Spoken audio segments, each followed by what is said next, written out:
Hello दोस्तों, मैं हूं जलाल मुल्ला और ओरा एकेडमी में आपका बहुत बहुत स्वागत है। आज हम 10th स्टैंडर्ड सिमा इंग्लिश का next chapter N encounter of special kind इसके सारे क्वेश्चन आंसर्स इस वीडियो में कवर करने वाले हैं। तो अगर आप इस चैनल पर नए हो तो इस चैनल को ज़रूर सब्सक्राइब कर लीजिए ताकि आने वाली हर नई वीडियो की नोटिफिकेशन आप तक ज़रूर पहुँच जाए। तो चलिए शुरू करते हैं। वार्मिंग अप का सबसे पहला क्वेश्चन है, what do you see in the picture. तो इसका आंसर हम इस तरह से लिख सकते हैं, we can see a girl child trying to save a puppy from the flood water. अगला क्वेश्चन है, what do you think the girl is trying to do, why. तो इसके लिए हम ऐसे लिख सकते हैं, I think the girl is trying to save the puppy because it might not survive the flood water by itself. Next, if you were in the place of that girl what would you do. तो इसका answer हम ऐसे लिख सकते हैं, if I were in the place of that girl I would also have tried to save the puppy. Next है, do you think she will become successful in her mission. तो ऐसे लिख सकते हैं, yes of course I think she will become successful in her mission because she is doing a very good deed। अगला question है, match the appropriate headings with the images। तो इसके लिए आप ऐसे लिख सकते हैं, फर्स्ट our luxurious bungalows, तो उसके लिए C लिखेंगे। नेक्स्ट है my favorite pastime, उसके लिए A लिखेंगे। थर्ड है what a commotion, उसके लिए आप D लिखेंगे। और फोर्थ है engrossed in my book, उसके लिए आप बी लिखेंगे। देखिए यहाँ पे लग्जूरियस का मतलब होता है आलीशान, कमोशन का मतलब होता है शोरगुल, शोर शराबा, या मराठी जिसको दंगा कहते हैं हम। एनग्रॉस का मतलब होता है मशगूल होना उर्दू में, या फिर व्यापित होना, या फिर पूरी तरह से मग्न होना। चलिए अब हम मार्जिनल क्वेश्चंस की तरफ चलते हैं। फर्स्ट क्वेश्चन है, what was the profession of the writers father. तो ऐसा लिख सकते हैं हम, The writer's father was a medical professional working for a private company in Raniganj in West Bengal। अगला क्वेश्चन है, describe the campus where the writer's family lived। तो इसको ऐसे लिखेंगे, The campus where the writer's family lived had an officers club and was luxurious with green grass, colorful flowers, and a host of tall and majestic trees. The campus was also an abode for squirrels, many species of birds, and a group of langurs। Next question है, how did the family relax after lunch. तो इसे ऐसे लिखिए, after lunch the writer's parents and his younger sisters lay down for an afternoon nap and he himself settled down with a story book.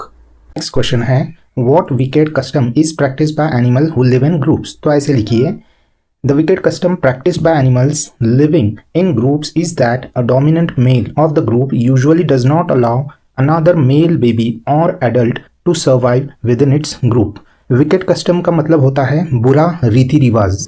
Next, what attempts help the baby langur to revive. इसे ऐसे लिखिए, splashes of cold water, a few shaky attempts, some comforting and peeled banana to eat helped the baby langur to revive. Next है, when did baby langur finally find comfort. इसे ऐसे लिखिए, as soon as the baby langur's mother picked up the baby in her arms, thoroughly inspected his injuries and cuddled him tightly in her bosom, the baby langur finally found comfort। Next है, what truth about animal-human relationship did this incident reveal to the narrator। इसे ऐसे लिखिए, the animal-human relationship revealed the truth to the narrator that interspecies communication and mutual trust is indeed a reality, and should anyone strike the right chord, the relationship hums into action। Next है, what did the mother seem to convey to the narrator. इसे ऐसे लिखिए, the mother seemed to convey her silent gratitude to the narrator for saving her child. अभी English workshop का ये पहला question है, इस बात से आप सहमत हैं या नहीं, ये एक रीजन के साथ बताना है। तो चलिए शुरू करते हैं। पहला question, the compound where the writer was living was rich in nature's bounty. इसे ऐसे लिखिए, Yes, I agree because the compound was luxurious with green grass, colorful flowers, and tall, majestic trees. Moreover, it also had animals like squirrels, a group of langurs, and different species of birds found in nature. Next है, holidays provide us an opportunity to read various magazines and storybooks. तो इसे ऐसे लिखिए, Yes, I agree because it gives us a lot of leisure time to enjoy the knowledge provided by storybooks and magazines। Next है, the narrator made a mistake by saving the baby langur. तो इसे ऐसे लिखिए, no I disagree because if the narrator would not have saved the baby langur the big male langur would have killed it. Next है, animals can not convey emotions. तो इसे ऐसे लिखिए, No, I disagree because animals convey their emotions through their act of kindness, their gestures, their sounds, as well as their bodily expressions. Next है the narrator was 55 years old when the incident occurred. तो इसे ऐसे लिखिए No, I disagree because presently the narrator is of 70 years and the incident occurred 55 years ago. So at that time the narrator was of 15 years of age. Next है match the phrases given in group A with the meanings in group B. तो इसके answers आप इस तरह से लिख सकते हैं. Next है write in your own words. पहला क्वेश्चन है why did the narrator ignore the barking of dogs?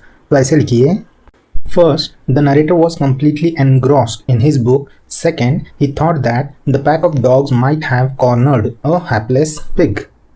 Next है why did mother langur make no effort to grab her baby from the coop? तो इसका answer आप ऐसे लिखिए First, because she knew that the narrator was helping her baby to revive. Second, she was convinced that the narrator was not doing any harm to her baby. Fourth question है इस lesson के अंदर जितने भी events आए हैं उन सभी को सही सीक्वेंस यानी कि सही क्रम में लगाइए. तो उसके आंसर्स आपको इस तरह लिखने हैं. नेक्स्ट क्वेश्चन है discuss the following and write in your own words in 5 to 6 lines. What would you do if you found an injured bird while returning from your school? तो इसे ऐसे लिखिए first of all I will thoroughly inspect it and if it is extremely serious I would take it to the vet. If not I would take it home, provide it with first aid, food, water, shelter and care. Next, what opinion do you form about the narrator from the story? तो ऐसे लिखिए I think the narrator is a very humble, sympathetic man full of selfless love for the animals in danger. He sets a perfect example of a good human-animal relationship.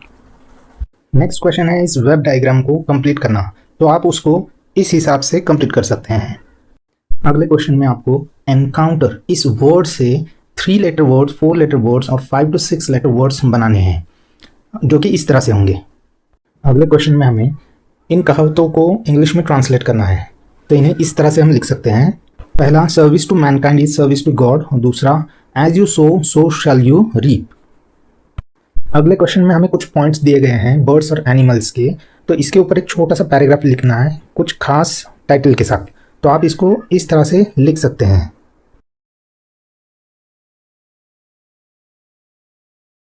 अगले question में हमें news के अलग अलग types लिखने हैं.